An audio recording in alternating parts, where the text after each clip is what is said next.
United will never be defeated. I'm here today to tell the New York City Police Department, Bloomberg, and the DOE my frustration and disgust at their approach of disciplining NYC students.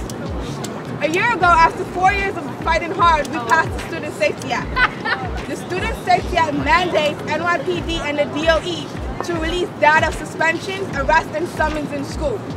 We are frustrated that Black and Latino students accounted for 94% student arrests in the final quarter of 2011.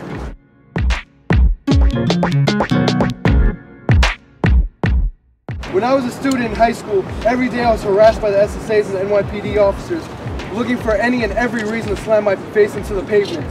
Me and my friends were threatened, frisked, and discriminated against to the point where most of us never even made it past high school. One particular incident was when I walked into a fight outside my school and the NYPD officers and the SSAs came to break it up. I got arrested, even though I had nothing to do with it. I was handcuffed to a fence and searched by the officers and then questioned, after which I was given a $50 fine and court summons to attend. I am one of too many youth of color with this kind of school experience, and I'm here to say, stop the school-to-prison pipeline now. We demand the city invest money into restorative justice programs in every New York City school. We demand that the City Council hold hearings on NYPD Student Safety Act data. We demand that the city reduce the number of school safety agents and armed NYPD officers in schools. Hey, hey, ho, ho, NYPD's got to go! Hey, hey, ho, ho, NYPD's got to go! Hey, hey, ho, ho, NYPD's got to go! Hey, hey, ho, ho, should not be the first option. I stand here today as an example of how these programs work. And there are many students like me. Cops do not belong in schools. Students are not criminals and should not be treated as such. Positive interventions like the ones in my school are proven to work. Why isn't the Department of Education implementing this program citywide instead of arresting students for non-criminal and minor infractions? Let me tell you something, DOE. We do not need cops in our school. We do not need metal detectors or gang officers making arrests in our school. We need more resources for books and computers, guidance counselors, and social workers. We need staff who will guide us to the gate of success, not cops guiding us to the gate of prison.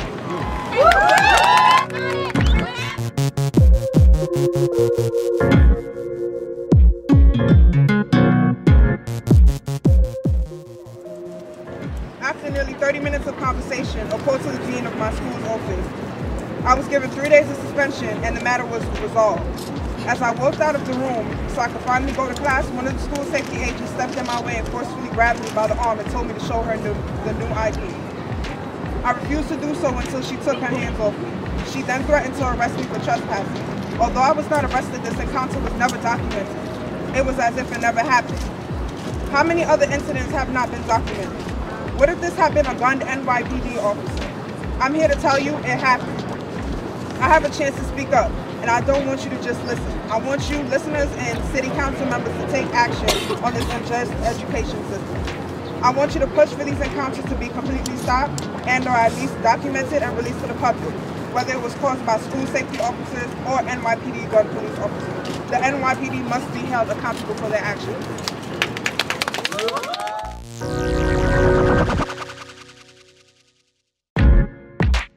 Positive interventions and restorative justice have been proven successful in several school districts around the country and in individual schools here in New York City with a variety of student populations, including students of color, students with disabilities, and English language learners. Educators, administrators, families, counselors, and community members should be coming together to discuss and address the growing rates of suspensions and arrests, with the voices of those most affected, primarily including the students and their families and communities, leading that conversation. And for those who may ask when we can find time for these dialogues, I ask, how can we not find time? Thank you.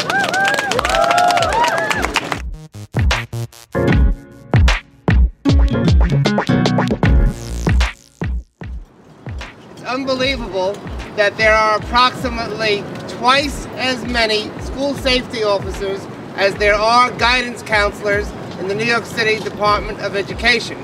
It makes one wonder if we're preparing our students for college or if we're preparing them for jail. We must fight back against this type of over-policing in our schools. We need to remember that these are students and not criminals. I have often seen undertrained officers deal with situations in the schools where they should have been able to diffuse a situation rather than inflame a situation. These numbers are shocking.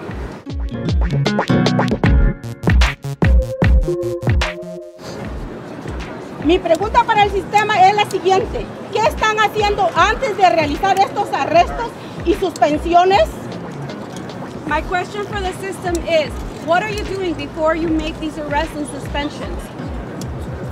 Nosotros simplemente queremos que ubiquen métodos como la disciplina positiva, la mediación y acceso a los trabajadores sociales, métodos que ayuden a crear ambientes saludables y permitan que nuestros hijos sean educados. Simply put, we want methods put in place like positive discipline practices, mediation, and access to social workers that will help create a healthy environment that will allow our kids to be educated. Escuelas seguras, estudiantes exitosos. Safe school, successful students. Safe school, successful.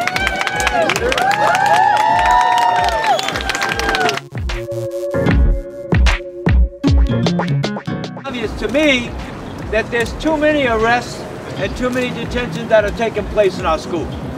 I think that as a system, as a government, we need to find a way in order to address the issues and concerns without arresting students. We want to stop the school to prison pipeline. And many of us see that all of these arrests and detentions that are occurring is continuous flow in the school to prison pipeline. Numbers are too high. 279 arrests and 539 summonses in 55 days. That's too many. Nearly 1/5 of the arrests, 18%, were children aged 11 to 14. NYPD school arrests and summonses do not impact all students equally. 60% of the students arrested are black. 2.9% of the students arrested are white. And a third are Latino. Black students are nearly 9 times more likely to be arrested by school safety than their white peers. And while the student population is split practically 50-50 male-female, 75% of those arrested are male. If arrests and summonses continue at the current rate, we can expect to see over 2,500 arrests and summonses by the NYPD School Safety Division during the course of this academic year. That's too many arrests, too many summonses, and an unacceptably lopsided racial impact. Let's do